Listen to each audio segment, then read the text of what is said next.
The United Kingdom's Trinitarian Bible Society is one of the most serious and sober King James-only organizations active today. I use their Westminster Reference Bible in my videos. They're involved in Bible translation projects around the world, and it's their printing of Scrivener's Greek New Testament that's used in all King James-only educational institutions that teach Greek, as far as I know. The TBS is also probably the most academically responsible institution promoting King James-onlyism.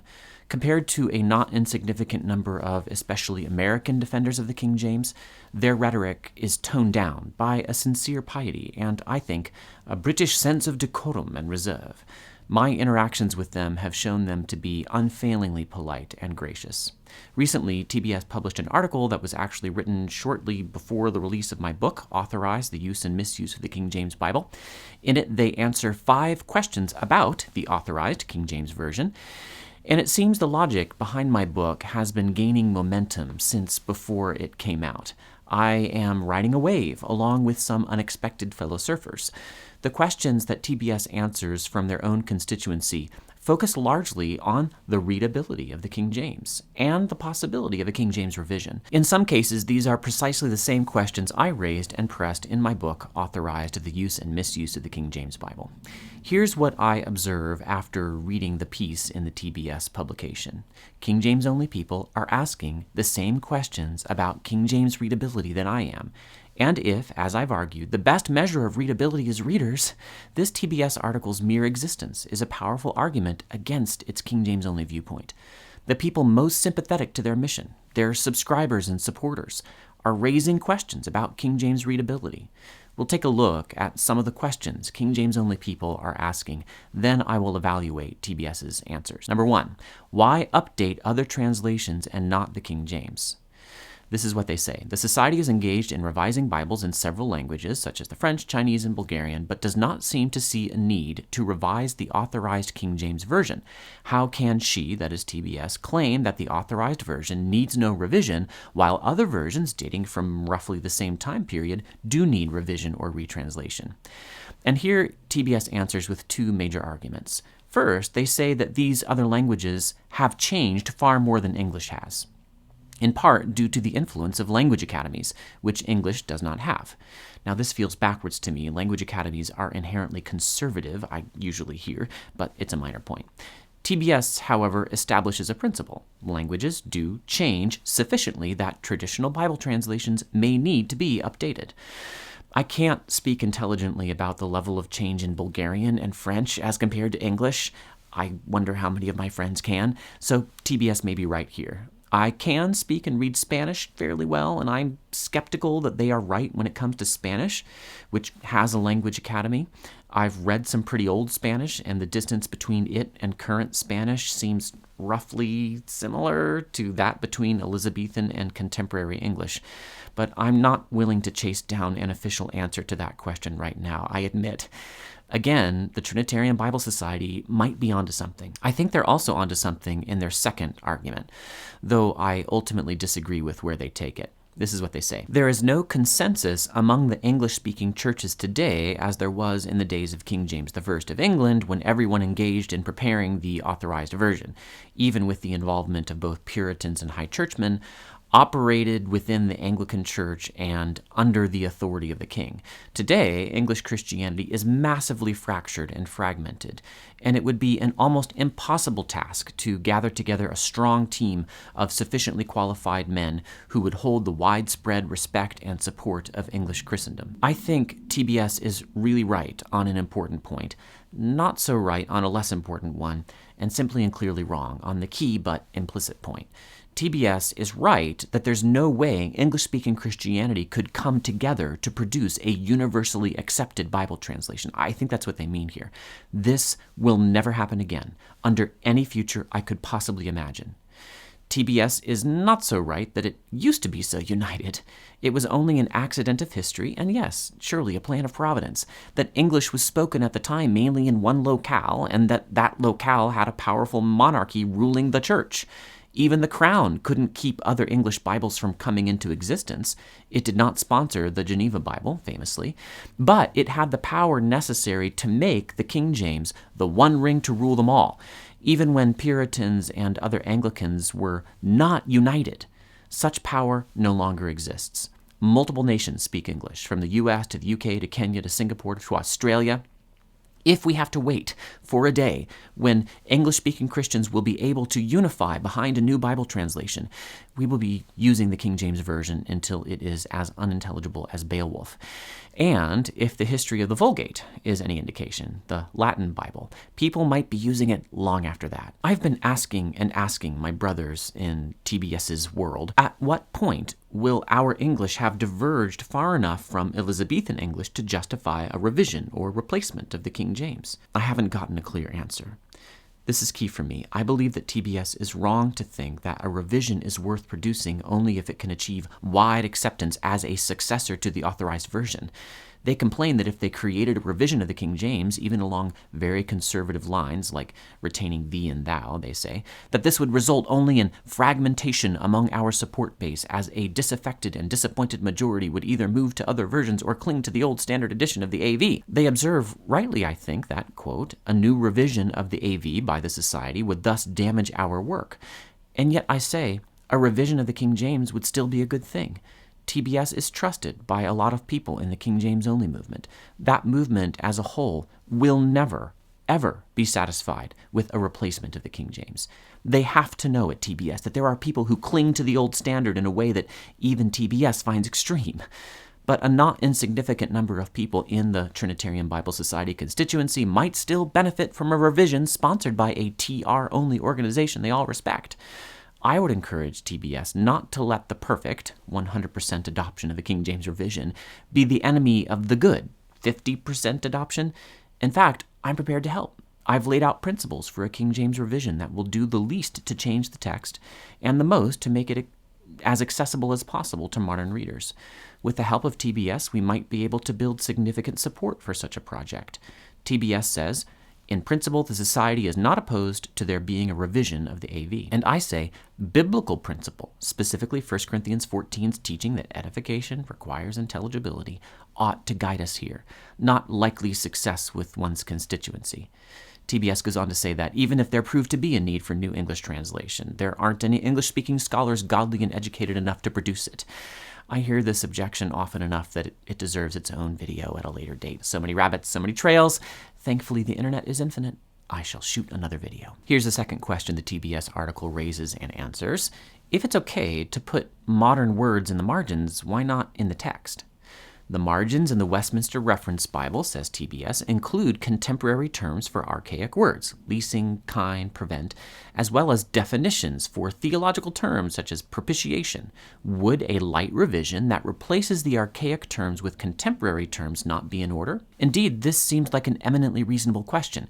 Can we update leasing, kind, prevent, besom, chambering, beret, beeves, bold, and countless other words that have dropped out of English or have changed in meaning over the centuries? I call these dead words and false friends. But the Trinitarian Bible Society finds several fundamental problems with this suggestion.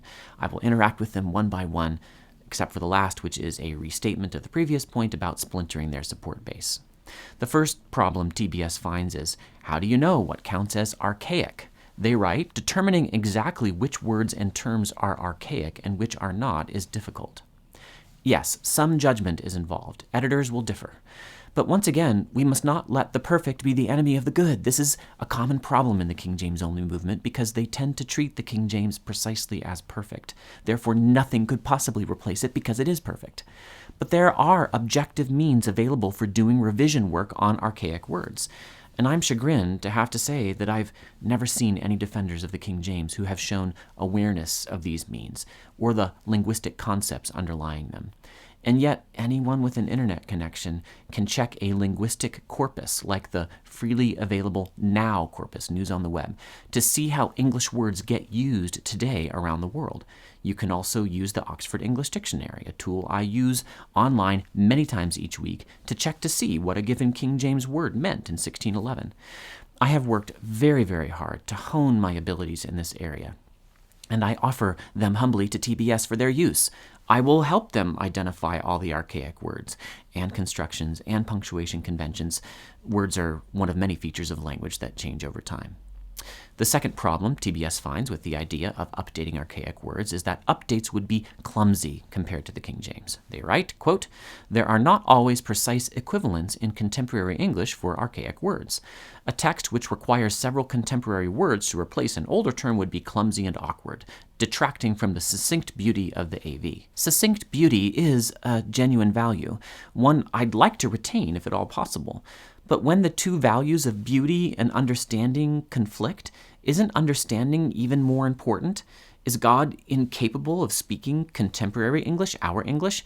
Is God, forgive me here, too hoity or perhaps too toity to speak in a way that we can all understand? Or does he insist on speaking the version of every language that is most historically lauded? No, as I say in my book, Authorized, God chose to use Koine Greek, common Greek, for the New Testament, the language of more or less regular people. Yes, Paul was not average, he was highly educated, and his prose reflects this. But he used contemporary Greek, and he spoke to slaves. I'd point out, too, that TBS seems to presume that in the revision process, no gains in brevity or beauty might be achieved by moving to contemporary English. Only if the King James is perfect can we expect that it could never be improved upon. And the King James translators specifically and emphatically denied this in their preface. Only inspiration brings perfection, they said. A third objection TBS offers to updating archaic words is this: what do you do about spelling? They write, "If a revision is undertaken on the terms suggested, there would be an immediate outcry. Why not change the older spellings as well, such as shoe to show and music to music?" However, even the change of spellings is not straightforward. What are the difference between British and American spellings? Which should have precedence? Actually think that British spelling should take precedence because the King James is well known as a British document. The name is a bit of a tip-off. And yet, I think that key archaic spellings, such as spake, should remain as they are because they form an unmistakable part of the character of the King James as a text for public reading, and they aren't hard to learn. Indeed, my hypothesis would be that SHEW and SPAKE are intuitively understandable from context by most contemporary readers. There are objective means for assessing this, though, and we should use them. TBS raises some important difficulties and questions, but they're not insurmountable or unanswerable. Let's get the scholars together and assess. A third question the TBS article answers from its readership is, what about other translations of the Masoretic text and Textus Receptus? They write, "The Society has critiques of several critical translations, including the New King James Version. However, there are several other recent translations that claim to use today's English while remaining transparent to the received text. Does the Society have concerns about these translations, such as the King James 2000 and the 21st Century King James Bible? These claim that they are the same as the King James, except for replacing the archaic expressions." Let's skip over their comment about the New King James for a moment. I'd like to express agreement now with what they go on to say about other translations based on the same texts used by the King James translators, translations such as the King James 2000 and the 21st Century King James Bible. I could add more, like the KJV Easy Reader. The Trinitarian Bible Society says that these translations have, quote, "not found widespread acceptance." And this is perfectly true. They say that they bear all the hallmarks of individual idiosyncrasies and are not, quote, "usable editions of God's Word for congregations." I completely agree. These translations self-evidently disqualify themselves as being viable alternatives to the AV. Again, I agree. Several principles arise out of what TBS says.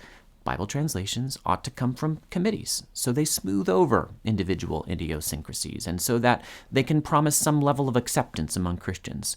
It's kind of like just war theory. You only go to war if you have a realistic chance of winning. You should only produce a new Bible translation or an update of the King James Version if you have some realistic hope that thousands of Christians, at least, will find it to be useful. And only institutions that command large constituencies, like the Trinitarian Bible Society, can hope to make Bible translations that large numbers of people will adopt.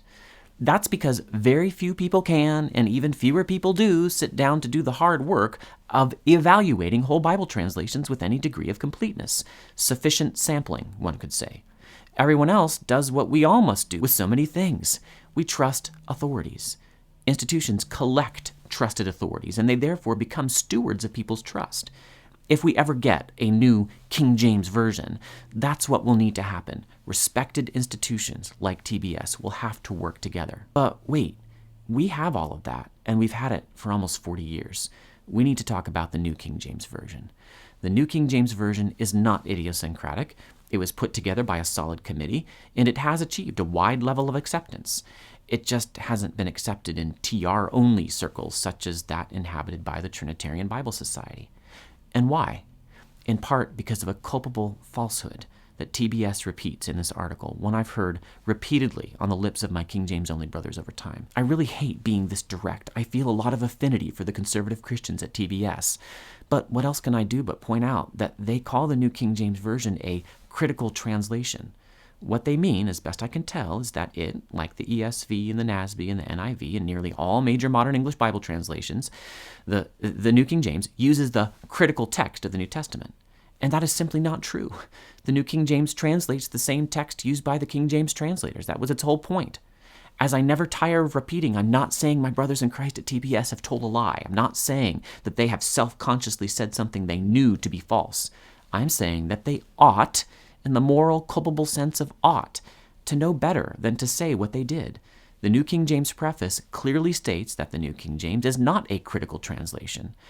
I tried at first to interpret TBS's words to mean something else, like maybe the New King James translators employed some level of critical scholarship, but I just cannot, in honesty, propose a more charitable reading of TBS's statement. And they, in turn, did not read with charity what the New King James translators very clearly said to everybody. Here it is.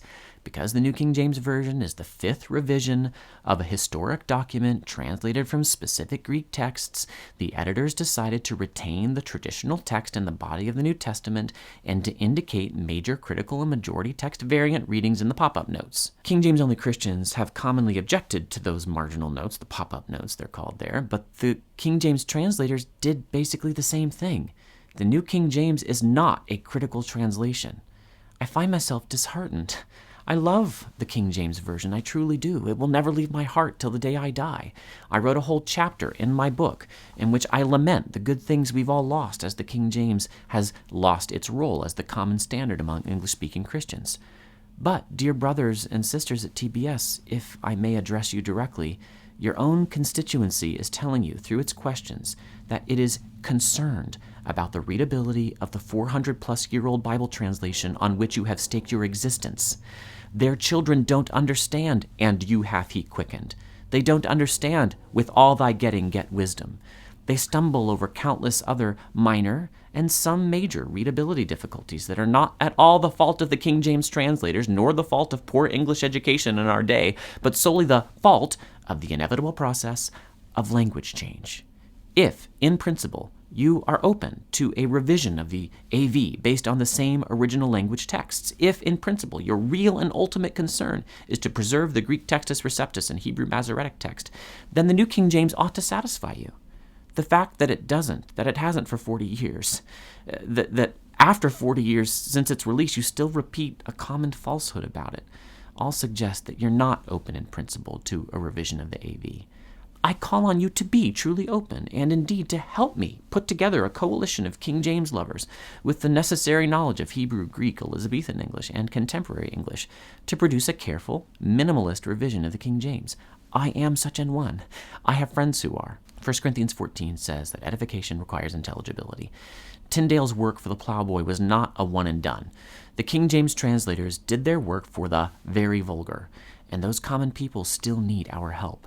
Vernacular translation is a gift that requires constant defense, which is precisely the reason we have Bible societies.